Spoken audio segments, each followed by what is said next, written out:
Fala galera, tudo bom com vocês? Espero que sim. Aqui é o professor Tiago e hoje vamos trabalhar mais um tema de história. Mas antes de começarmos, não se esqueçam de se inscrever em nosso canal, curtir aí as nossas publicações e também ativar aí o sininho, ativar as suas notificações. Belezinha? Vamos começar então. O tema de hoje é o absolutismo inglês. Para que possamos entender o absolutismo inglês, galera, precisamos voltar lá na Baixa Idade Média, lá no contexto de crise do modo de produção feudal, né? No período aí de formação das monarquias nacionais europeias. O caso da Inglaterra, gente, ele é bem específico, ele é bem diferente, por exemplo, da França, né? Outro local bem importante aí para o vestibular nesse período. Por que o caso inglês é tão diferente? Porque durante o governo do João Sem Terra, nós tivemos ali a criação de um documento muito importante chamado Magna Carta. A Magna Carta, galera, de 1215, era ali um documento que limitava os poderes do rei. O poder real, então, foi controlado, ou pelo menos recebeu ali uma forte oposição por parte ali do chamado Grande Conselho. Segundo a Magna Carta, pessoal, que você está vendo aqui, uma representação do documento e também do João Sem Terra assinando esse documento, limitava os poderes dos reis de que forma? Através da proibição da criação ou do aumento de impostos sem autorização do Grande Conselho, e também a própria declaração de guerra deveria ser feita por esses nobres, por esses barões, por esses senhores eclesiásticos, tá? Então, a Magna Carta, pessoal, embora tenha sido criado lá no século XIII, 1215, é um documento que vai continuar existindo, mesmo depois aí de passado a Idade Média e de chegado à Idade Moderna e mesmo o absolutismo. Pessoal, além da Magna Carta, a Inglaterra, desde 1265, conta com a existência do parlamento. O parlamento inglês é outra instituição que vai promover ali a limitação dos poderes do rei, do governante. Tudo bem? O parlamento inglês, pessoal, que existe até hoje, né? Vocês acompanham aí pela mídia, pelas redes sociais, pela televisão. Ele existe, então, desde 1265 e sempre funcionou, raras as exceções, como, por exemplo, o período ali entre 1628 e 1640, no governo do Carlos I, que estudaremos ainda nessa aula. Pessoal, beleza. Então, há uma limitação para o absolutismo na Inglaterra, limitação essa criada pela Magna Carta, criado também pelo parlamento. Nós vamos ter a Inglaterra envolvida numa guerra muito importante no século XIV e XV, que é a Guerra dos 100 Anos. Essa guerra, ela é paradoxal com relação ao absolutismo inglês. Por que ela é paradoxal? Por um lado, ela foi importante para fortalecer o poder real, uma vez que o suzerano máximo é o rei, e no momento de guerra, esse suzerano máximo, ele tem um máximo também do que? Da autoridade sobre seus vassalos. Isso acaba cristalizando o poder do rei, fortalecendo esse poder central. Tudo bem? Outra coisa, enfraqueceu-se ali a nobreza durante um conflito tão prolongado, e essa nobreza passa cada vez mais a depender desse poder real. Esses são fatores positivos para a centralização do poder e para se chegar ao absolutismo. Agora, qual é o fator negativo, gente? O fator negativo é bem simples. Essa Guerra dos 100 Anos, gente, causada ali no seu início, né, eclodiu por conta de uma questão sucessória na França e também por conta de disputas pela região de Flandres, uma rica região ali vizinha da França. A guerra acabou em 1453 com a vitória francesa. Essa vitória francesa representou o quê? Representou a perda da região de Flandres e desse rico comércio, representou uma decadência econômica para os ingleses aqui na metade do século XV e também o enfraquecimento do poder real.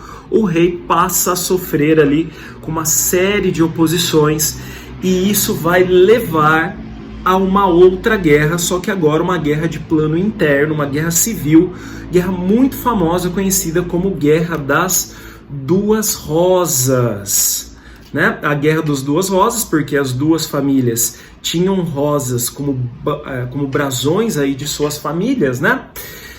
É uma guerra também aí que está diretamente relacionada ao processo de consolidação do poder político do rei e o absolutismo. Essas duas famílias vão brigar pelo poder, né? De um lado a família York, do outro lado a família Lancaster. A família Lancaster que tem o apoio da alta nobreza inglesa, né? A família York que tem o apoio ali da burguesia e de nobres aburguesados também. A guerra dura 30 anos, gente, de 1455 a 1485. Esse conflito termina ali com um acordo, né, que vai levar à ascensão de Henrique Tudor, criando uma nova dinastia. Então, nem a família Lancaster, nem a família York ficará no poder. Henrique Tudor, né, que era herdeiro ali da família Lancaster, casa-se com uma York e dessa forma vai se pacificar a Inglaterra. Tá? Qual o resultado disso, gente? O parlamento, a nobreza, diante de uma guerra tão prolongada, 30 anos de guerra civil, sai extremamente enfraquecido. Então o parlamento está enfraquecido, essa nobreza aí está enfraquecida, e isso vai facilitar ou favorecer ali o aumento do poder real. Tudo bem? Ótimo. Com a dinastia Tudor no poder, nós chegaremos então finalmente ao absolutismo inglês. Primeira consideração que nós devemos fazer é a seguinte: na Inglaterra nós tivemos o absolutismo de fato, mas nunca tivemos o absolutismo de direito. O que significa isso, gente? Isso significa que é inegável que os reis da família Tudor e que também alguns reis da família Stuart tiveram o poder absoluto e governaram como quiseram. Só que legalmente esse poder não existia. Como assim não existia? A Magna Carta, que eu falei para vocês no início desse tema, ela continuou existindo. O parlamento também continuou existindo. Dessa forma, gente, você tem então na Inglaterra uma situação aí muito peculiar, onde os reis têm o poder total, mas legalmente o parlamento continua existindo, mesmo que só ratificando aí o que o rei queria, né? E também a Magna Carta continua existindo, o rei não pode criar ou elevar impostos sem autorização do parlamento. Tudo bem? É por isso que nós falamos então que existiu o absolutismo de fato, mas não existiu o absolutismo de direito. Belezinha, galera? Tranquilo, né? Esses reis, eles vão se apoiar, por exemplo, em algumas brechas que a Magna Carta dava. Por exemplo, o rei tinha o direito de controlar a justiça, né? Principalmente em crimes relacionados à traição do reino, né? E dessa forma ele poderia perseguir ali os seus opositores. Muito bem, gente. Dinastia Tudor, primeiro rei, Henrique VII. Henrique Tudor, grande vitorioso aí da Guerra das Duas Rosas, vai pacificar a Inglaterra e vai dar início a esse processo de centralização. Fiquem tranquilos com ele no vestibular, tá, gente? Quem que nós destacamos muito aqui? O seu filho, Henrique VIII, gente. O Henrique VIII, que você está vendo imagens aqui, ó, ele é um rei muito importante porque, gente, Henrique VIII, ele vai neutralizar, ele vai praticamente acabar com o poder da Igreja Católica dentro da Inglaterra, né? Ele é o grande responsável pela reforma protestante inglesa, ele cria a Igreja Anglicana, que existe até hoje, né? Em 1534, esse rei, ele publica o Ato de Supremacia. No Ato de Supremacia, o rei passa a ser o chefe da religião na Inglaterra, tá? Extinguindo aí a Igreja Católica. Qual que é o objetivo, gente, dessa reforma protestante? Ela não está relacionada simplesmente a uma questão religiosa, tá? Aqui nós temos o rei Henrique VIII, pessoal, buscando o quê? Consolidar o absolutismo. Por quê? Controlar a religião, gente, controlar a igreja é controlar terras, por exemplo. 1/5 do território inglês, aproximadamente, pertencia à Igreja Católica e agora está nas mãos do rei. O Estado, gente, vai pegar essas terras, vai repassar, vai vendê-las ali para a nobreza e para a burguesia. Vai surgir, inclusive, aqui um grupo muito fortalecido chamado de gentry. A gentry é uma pequena nobreza, são burgueses aí que receberam esses títulos de nobreza. Então é uma nobreza, gente, com uma mentalidade capitalista. Isso é muito importante na história da Inglaterra, tá? Depois a palavra gentry, inclusive, vai se transformar na palavra gentleman, que são os cavaleiros, né? Que se usa até hoje na Inglaterra. Mas essa gentry, então, vai enriquecer e vai apoiar o Estado, obviamente, tá? Nós teremos também, pessoal, a ideia ali de você controlar ideologicamente o seu Estado. Uma vez que você controla a religião, você diz o que pode ou não ser feito, você controla a moral da sua sociedade. Tudo bem? Óbvio que existe aquela história também muito interessante, né? Do casamento do Henrique VIII com a Ana Bolena, sendo o pivô ali então da reforma anglicana.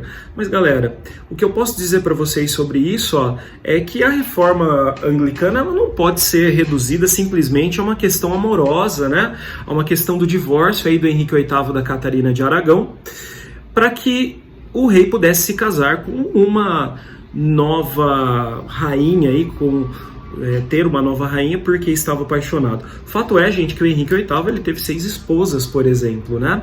Não parou de casar só com a Ana Bolena ali. E o fato é que muita coisa estava envolvida, mesmo as relações com a Espanha, né, que estavam sendo rompidas ali com esse divórcio, contribuíram para todo esse processo. Gente, vale lembrar também que cresceu entre a população inglesa nesse momento o calvinismo, tá? Calvinismo relacionado ali ao capitalismo, né? A questão da predestinação, a questão ali de legitimação das atividades capitalistas como o lucro, a prosperidade, o trabalho, né? O calvinismo cresce muito na Inglaterra. Posteriormente, aqui ainda na dinastia Tudor, esses calvinistas serão conhecidos como puritanos. Toma cuidado, tá? Porque o calvinista na França são os huguenotes. Aqui na Inglaterra, que nós estamos estudando, eles são os puritanos. Muito bem, pessoal. Depois da morte do Henrique VIII, que deixou um grande legado aí de consolidação do poder absolutismo, reforma religiosa, nós teremos uma série de problemas sucessórios, né? Primeiro, o seu filho assumiu, Eduardo VI. Eduardo VI, gente, era enfermo, muito doente, né? Tentou manter ali a política do pai de consolidação do anglicanismo, mas governou pouquíssimo tempo, né? De 1547 a 1553. E, na verdade, o governo foi exercido por um conselho de Estado, por um conselho de ministros, né? Sua morte prematura, vocês estão vendo a imagem aqui do Eduardo VI, né? Ainda menino, inclusive, leva ao trono a filha mais velha do Henrique VIII, que era a Maria Tudor. Maria Tudor era filha da Catarina de Aragão, que foi aí a rainha inglesa, mas que era de origem espanhola e era extremamente católica. Então, Maria Tudor, gente, ela foi educada como uma católica e ela é considerada por muitos historiadores uma fanática católica. O que a Maria Tudor fez? Ao assumir o trono, pessoal, reestabeleceu ali uma aliança com a Espanha, até se casou com o rei da Espanha. Ela tentou restabelecer o catolicismo. Para isso ocorreram ali perseguições gigantescas contra os protestantes. Foi um ato extremamente violento, né? Tanto que ela acabou sendo apelidada de Maria Sanguinária, né? Ou Bloody Mary. Aí você tem aquela história bem interessante, né? Que se você falar o nome dela 3 vezes no espelho, aparece ali uma entidade demoníaca, né?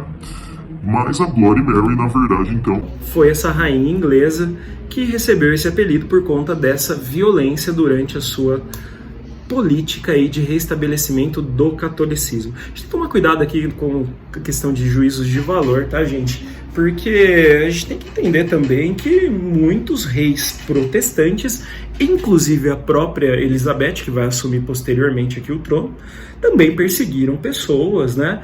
Também cometeram aí diversos atos violentos e nem por isso receberam esse tipo de apelido.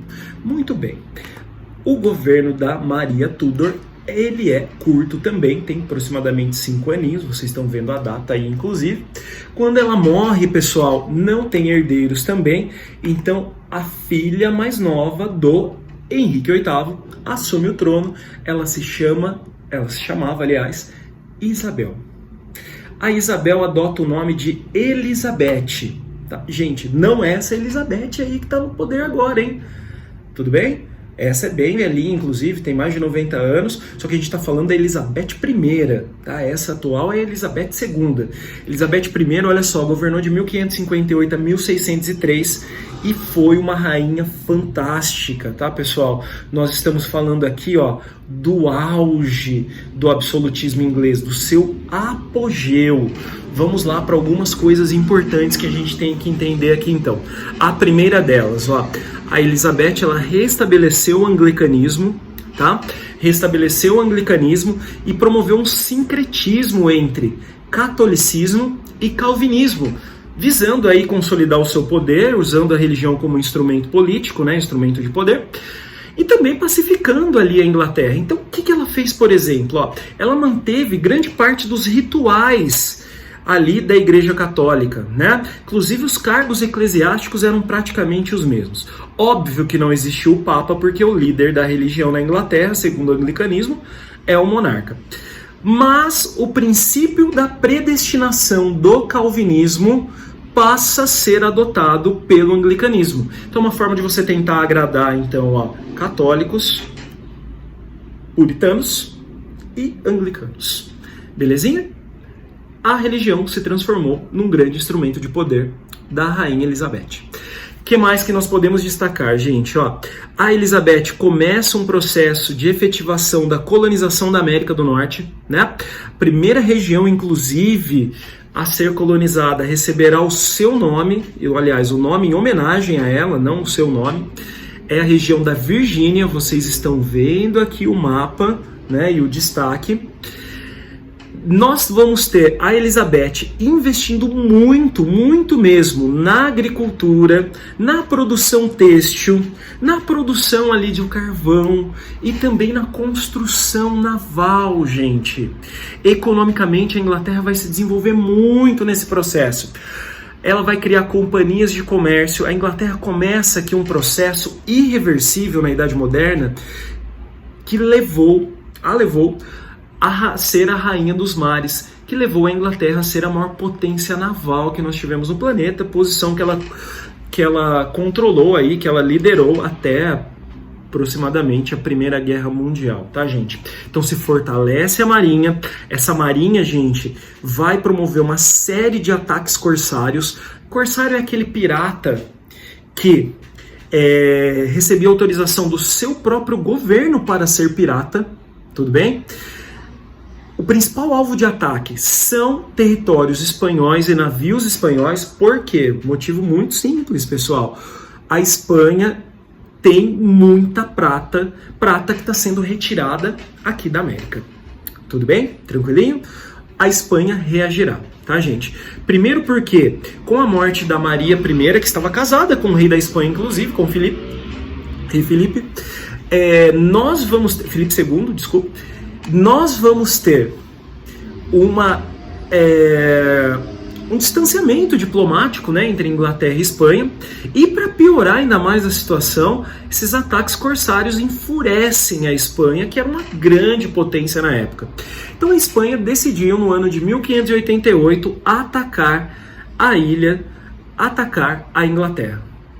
Esse ataque, pessoal, se deu através da utilização de mais de 100 navios de guerra, navios esses que ficaram conhecidos como Invencível Armada Espanhola, que, ironicamente, né, não venceu nada. Eles foram derrotados pela Rainha Elizabeth, só aumentou o poder da Elizabeth, só consolidou a posição da Inglaterra como uma grande potência naval, rivalizando ali com a Holanda nesse momento histórico.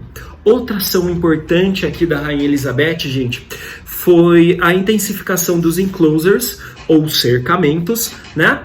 Então, a terra será cercada, O camponês que estava ali vivendo da subsistência e não tinha um título de propriedade, ele é expulso desse território, tá?